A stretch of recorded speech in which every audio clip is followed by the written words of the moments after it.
वादा किया था कि हमारी सरकार बनेगी 15-15 लाख रुपया हर के अकाउंट में आएगा। पैसा मिला? 15 लाख रुपया मिला। और उन्होंने वादा किया कि हमारी सरकार बनेगी तो 100 स्मार्ट सिटी बनाएंगे, 100 स्मार्ट गांव बनाएंगे, बुलेट ट्रेन चलाएंगे। बताओ फर्रुखाबाद के लोगों, कोई स्मार्ट गांव बना क्या? कोई स्मार्ट शहर? अगर संविधान बचेगा तभी आरक्षण बचेगा, अगर संविधान बचेगा तभी सरकारी नौकरी बचेगी, अगर संविधान बचेगा तभी हमारा देश बचेगा। बताओ संविधान को बदलने वालों को इस बार दिल्ली की कुर्सी से आप बदल दोगे कि नहीं बदलोगे? जोर से बोलिए, दिल्ली की कुर्सी बदलेगी कि नहीं बदलेगी? संविधान बचेगा कि नहीं बचेगा? इस देश के सामने सबसे बड़ा खतरा क्या है? चुनाव तो बहुत हुए और चुनाव में बहुत सारे नेता आए और अपने काम पर वोट मांगते रहे। हमने पहली बार एक नेता ऐसा देखा है जिसके पास 10 साल के अपने काम का हिसाब नहीं है, इसलिए वो भगवान के नाम पर वोट मांगने का काम कर रहे हैं। इसलिए ये चुनाव आपके लिए बहुत खतरनाक है। जैसे जैसे इस देश की जनता सवाल पूछने का काम कर रही है, फर्रुखाबाद के नौजवानों, बड़े बूढ़े बुजुर्गों, आपसे मैं एक सवाल करता हूं, बताइए 10 साल पहले एक नेता ने वादा किया था कि नहीं कि हर साल 2 करोड़ रोजगार देंगे? बताइए, वादा किया था? 2 करोड़ रोजगार का वादा किया था। क्या आपको 2 करोड़ रोजगार मिला? जोर से बोलिए, नौकरी मिली?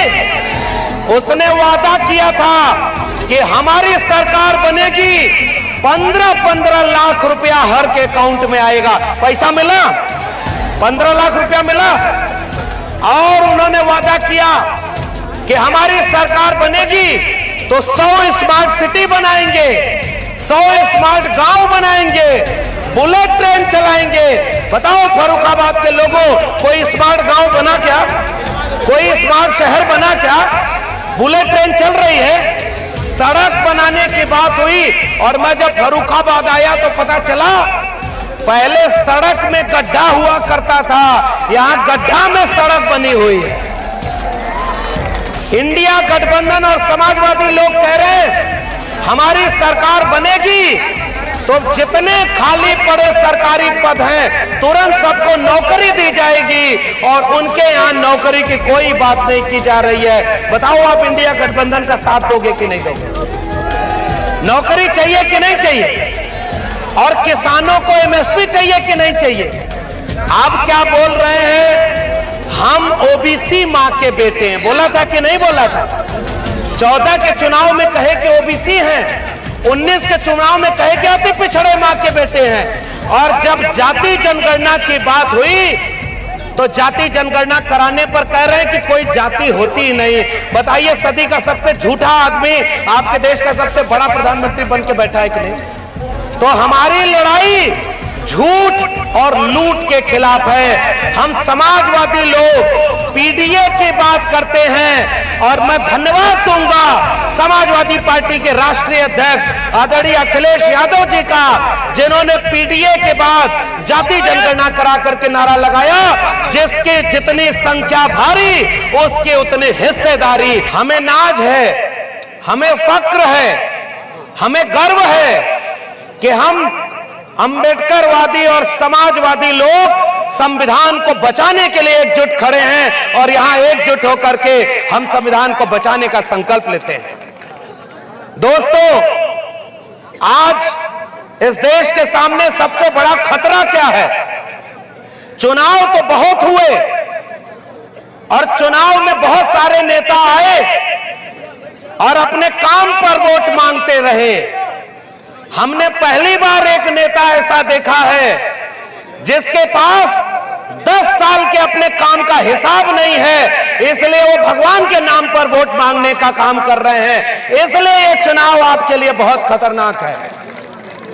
और जैसे जैसे इस देश की जनता सवाल पूछने का काम कर रही है, फर्रुखाबाद के नौजवानों, बड़े बूढ़े बुजुर्गों, आपसे मैं एक सवाल करता हूं, बताइए 10 साल पहले एक नेता ने वादा किया था कि नहीं कि हर साल 2 करोड़ रोजगार देंगे।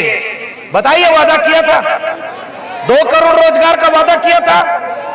क्या आपको 2 करोड़ रोजगार मिला? जोर से बोलिए। नौकरी मिली?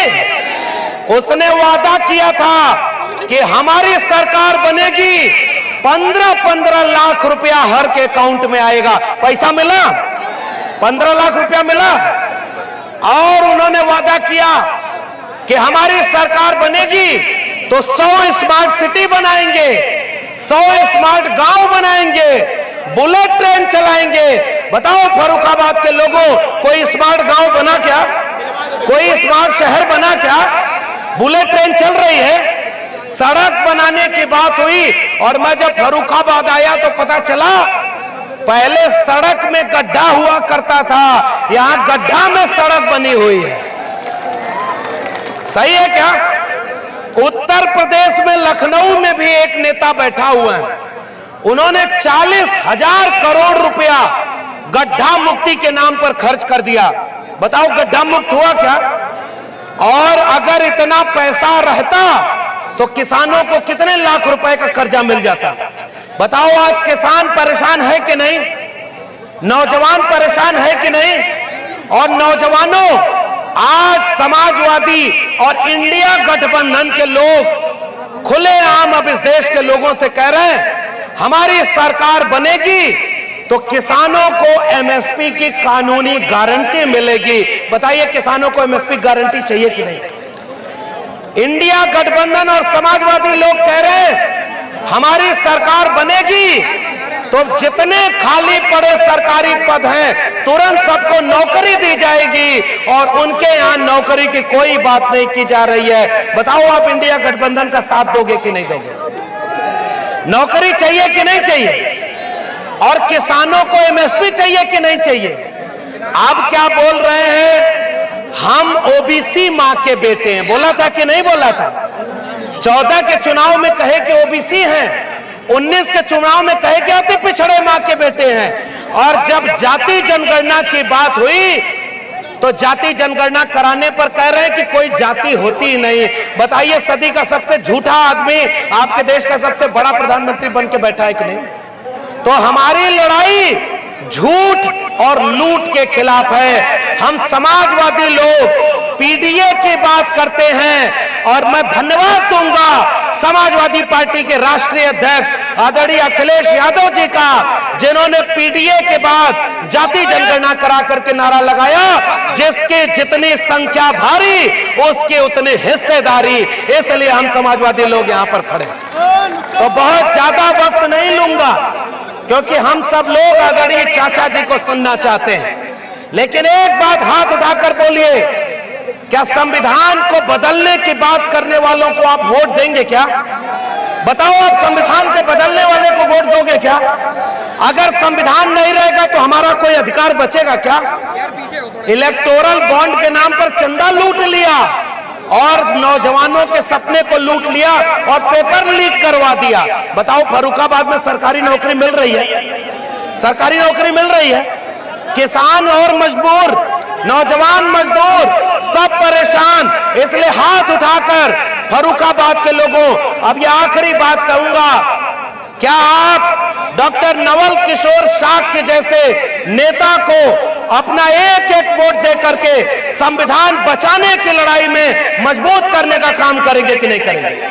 हाथ उठाकर बताइए, क्या नवल किशोर शाह जी को अपना एक एक वोट दे करके संविधान बचाने वाली लड़ाई को मजबूत करेंगे कि नहीं करेंगे?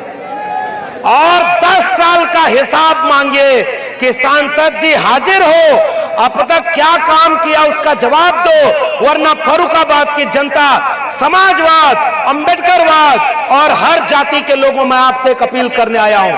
अगर संविधान बचेगा तभी आरक्षण बचेगा, अगर संविधान बचेगा तभी सरकारी नौकरी बचेगी, अगर संविधान बचेगा तभी हमारा देश बचेगा। बताओ संविधान को बदलने वालों को इस बार दिल्ली की कुर्सी से आप बदल दोगे कि नहीं बदलोगे? जोर से बोलिए, दिल्ली की कुर्सी बदलेगी कि नहीं बदलेगी? संविधान बचेगा कि नहीं बचेगा? इसलिए एक एक वोट दे करके डॉक्टर नवल किशोर शाक्य को इस बार सदन में भेजने का काम करिए और समाजवाद और अम्बेडकरवाद की लड़ाई को मजबूत करिए। और वोट देना भी है और वोट को हिफाजत भी करनी है कि कोई वोट की चोरी ना कर ले। समझ गए ना इशारा? आखिरी तक देते रहना है जब तक वोट की गिनती ना हो जाए। और मैं यकीन मान करके जाता हूं कि डॉक्टर नवल किशोर शाक्य जीतेंगे और संविधान को बदलने वाले हारेंगे। बताओ आप सही कह रहा हूं कि नहीं? डॉक्टर नवल किशोर शाक्य को आप पूरा मत देकर के जिताएंगे ना? आप जिता देंगे तो हम फिर से आएंगे और समाजवाद अम्बेडकरवाद की लड़ाई को मजबूत करेंगे। बहुत बहुत धन्यवाद। जय भीम, जय मंडल, जय समाजवाद, इंकलाब जिंदाबाद।